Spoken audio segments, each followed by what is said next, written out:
on observe effectivement de plus en plus de chefs d'entreprise familiales, d'entrepreneurs aller vers la politique, et je les en félicite d'ailleurs, de même que tous les politiciens, pour les efforts fournis ces dernières semaines.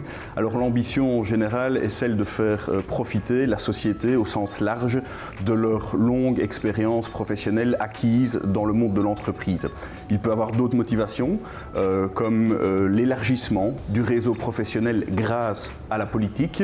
Il se peut aussi que le message politique affiché soit partagé par un certain nombre de collaborateurs et contribue à une cohésion au sein de l'entreprise plus importante, ou soit partagé par un certain nombre de clients et de prospects et contribue potentiellement à une augmentation du chiffre d'affaires. Ça peut être aussi à double tranchant, dans le sens où les idées peuvent ne pas être partagées par les collaborateurs, les clients, et au contraire créer une forme de désengagement par rapport à l'entreprise.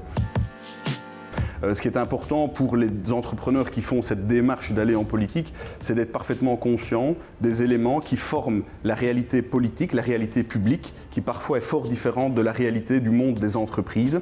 On pense par exemple au processus décisionnel, qui en général est plus long, est plus procédurier, peut-être plus passionnel dans les administrations publiques que dans les entreprises, où les décisions se prennent en général plus rapidement, plus factuellement, en se basant sur des éléments financiers ou du moins des éléments chiffrés. C'est un exemple. Un deuxième exemple, l'innovation, la digitalisation. Ce sont des éléments qui sont indispensables aujourd'hui à la survie des entreprises. C'est une réalité qui est moins présente dans les administrations publiques. Ce sont des exemples, ce ne sont pas des généralités, mais qui démontrent la valeur ajoutée de contact accru entre le monde de l'entreprise et le monde politique.